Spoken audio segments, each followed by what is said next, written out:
Welcome to GeoIAS Current Affairs Top Line. GeoIAS has launched PCM batch targeting 2027 Civil Service examination only for ₹1,000 per month.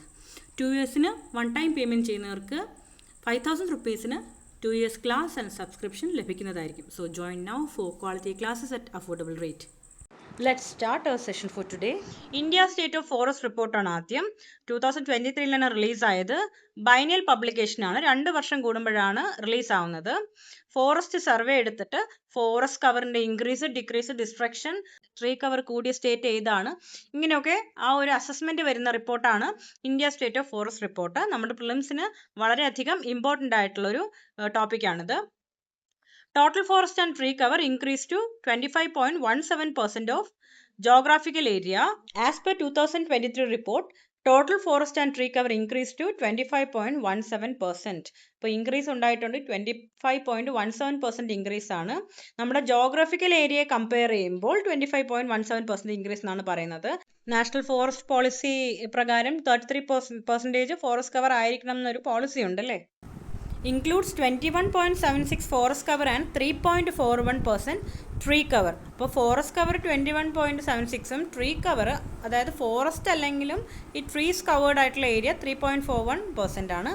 Maximum increase ഛത്തീസ്ഗഡിനാണ്, then Uttar Pradesh, Odisha and Rajasthan. 19 സ്റ്റേറ്റുകൾക്ക് 33% forest area ഉണ്ട് and 8 സ്റ്റേറ്റ്സിന് 75% forest cover ഉണ്ട്. അത് ഏതൊക്കെയാണ്? Mizoram, Lakshadweep, Andaman and Nicobar islands, Arunachal Pradesh, Nagaland, Meghalaya, Tripura, Manipur. ഇതിൽ union ടെറിട്ടറീസും covered ആണ്. ലക്ഷദ്വീപ് യൂണിയൻ ടെറിട്ടറി ആണ്, ആൻഡമാൻ നിക്കോബാർ യൂണിയൻ ടെറിട്ടറി ആണ്. ഓക്കെ, അല്ലാതെ 8 സ്റ്റേറ്റുകൾക്കും 75% എബവ് ഫോറസ്റ്റ് കവർ ഉണ്ട്. ഇനി റെക്കോർഡഡ് ഫോറസ്റ്റ് ഏരിയ എന്ന് പറയുമ്പോൾ ഗവൺമെൻറ് റെക്കോർഡ്സിൽ ഫോറസ്റ്റ് ഏരിയ ആയിട്ട് മാർക്ക് ചെയ്ത പ്രദേശമാണ് റെക്കോർഡഡ് ഫോറസ്റ്റ് ഏരിയ എന്ന് പറയുന്നത്. All lands more than or equal to 1 hectare in area with a tree canopy of more than or equal to 10% irrespective of ownership and legal status and includes orchards, bamboo and palm. ഈ ഒരു category പെടുന്നതാണ് forest cover. 1 ഏക്കറോ അതിനു മുകളിലോ area ഉള്ള 10% tree cover ഉള്ളത് forest കവറായിട്ട് പരിഗണിക്കും. പ്രൊട്ടക്റ്റഡ് ഫോറസ്റ്റ് മീൻസ് ആ ഒരു ഏരിയയ്ക്ക് ലിമിറ്റഡ് ആയിട്ടുള്ള പ്രൊട്ടക്ഷൻ മാത്രമേ ഉള്ളൂ, അല്ലെങ്കിൽ ലിമിറ്റഡ് ഡിഗ്രി ഓഫ് പ്രൊട്ടക്ഷൻ മാത്രമേ ഉള്ളൂ. ഓൾ ആക്ടിവിറ്റീസ്, പ്രത്യേകിച്ച് പ്രോഹിബിറ്റ് ചെയ്യപ്പെടാത്ത എല്ലാ ആക്ടിവിറ്റീസും അവിടെ പെർമിറ്റഡ് ആണ്. Next is UN High Seas Treaty.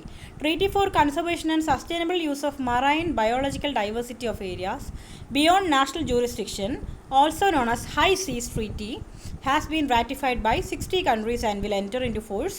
അപ്പോൾ 60 കൺട്രീസ് റാറ്റിഫൈ ചെയ്ത ഒരു ട്രീറ്റിയാണിത്.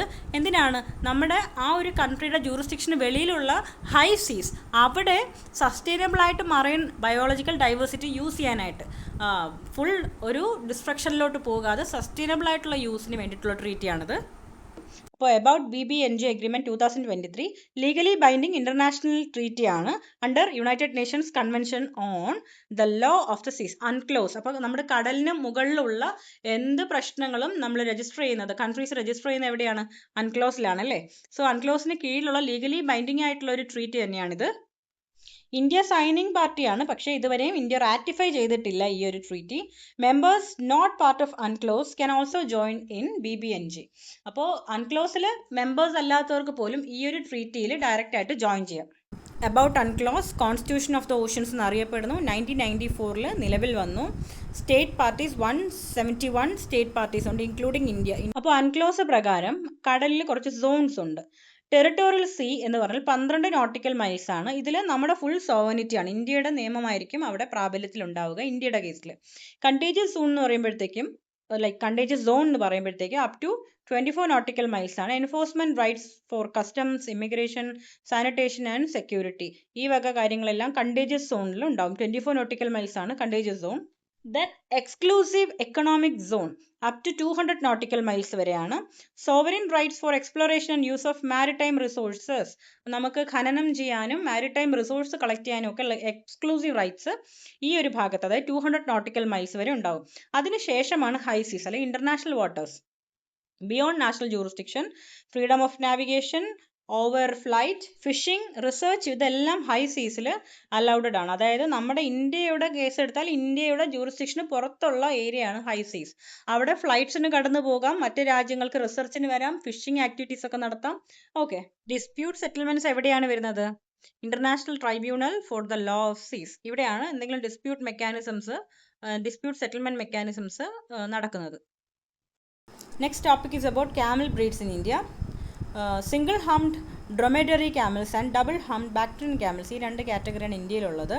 അതിൽ ബിക്കാനറി ക്യാമൽസ്, ജയ്സാൽമരി ക്യാമൽസ്, മെവാരി, കച്ച്, ഖരായി ഇതെല്ലാം രാജസ്ഥാൻ, ഗുജറാത്ത് ആ ഒരു ഭാഗത്ത് വരുന്ന ക്യാമൽസിൻ്റെ ബ്രീഡുകളാണ്. അതിൽ ഖരായി ക്യാമൽ നമ്മുടെ ക്വസ്റ്റ്യനിൽ UPSC നേരത്തെ ചോദിച്ചിട്ടുണ്ട്.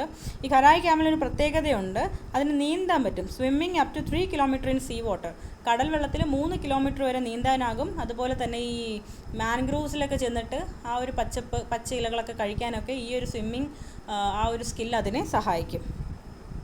Next is double humped bactrian camel. Habitat of domestic bactrian camels eastern Europe to eastern Asia ആണ്. Particularly Iran, Afghanistan, Pakistan, Kazakhstan, Mongolia, China ഇവിടെയൊക്കെയാണ് കാണപ്പെടുന്നത്. എക്സ്ക്ലൂസീവ്ലി ഇന്ത്യയിൽ high altitude cold desert of ലഡാക്കിലാണ് കാണപ്പെടുന്നത്. വളരെ ഇമ്പോർട്ടൻ്റ് ആണ്. ഇത്രയും ഹൈ ആൾട്ടിറ്റ്യൂഡിൽ കാണപ്പെടുന്ന ഡബിൾ ഹംബാക്ഡ് ബാക്ട്രിയൻ ക്യാമൽ നമ്മുടെ റിപ്പബ്ലിക് ഡേ പരേഡിൽ ഹൈലൈറ്റഡ് ആയിരുന്നു. കാര്യം ഇന്ത്യയുടെ കോൾഡ് ഡെസേർട്ട് ബയോഡൈവേഴ്സിറ്റി ഹൈലൈറ്റ് ചെയ്യുന്നതിൻ്റെ ഭാഗമായിട്ട് 2 ബാക്ട്രിയൻ ക്യാമൽസും 2026 റിപ്പബ്ലിക് ഡേ പരേഡിൽ ഫീച്ചർ ചെയ്തിരുന്നു. IUCN സ്റ്റാറ്റസ് ക്രിട്ടിക്കലി എൻഡേഞ്ചേർഡ് ആണ്. പ്രൈമർലി നൂബ്ര വാലിയിലാണ് കാണപ്പെടുന്നത്. Spiti valley, Nubra valley, valley of flowers ഒക്കെ UPSC പ്രീവിയസ് ഇയർ ക്വസ്റ്റ്യൻസിൽ ചോദിച്ചിട്ടുണ്ട്. സോ പ്രധാനമായിട്ട് നോക്കി വയ്ക്കുക. സോ ക്വസ്റ്റ്യൻ ഹിറ്റ് ചെയ്യാൻ നല്ല ചാൻസ് ഉള്ള ഒരു ഏരിയ ആണ്. ഈ ഒരു ക്യാമൽസിൻ്റെ കാറ്റഗറി ഖരായി ക്യാമൽ ചോദിച്ചിട്ടുള്ളത് കൊണ്ട് തന്നെ ബാക്ട്രിയൻ ക്യാമലായിരിക്കും, ഡബിൾ ഹംഡ് ബാക്ട്രിയൻ ക്യാമലായിരിക്കും ചോദിക്കാൻ സാധ്യത. സോ നോക്കി വെച്ചേക്കുക. ഇന്നത്തേക്ക് ഇത്രയേ ഉള്ളൂ. Thank you.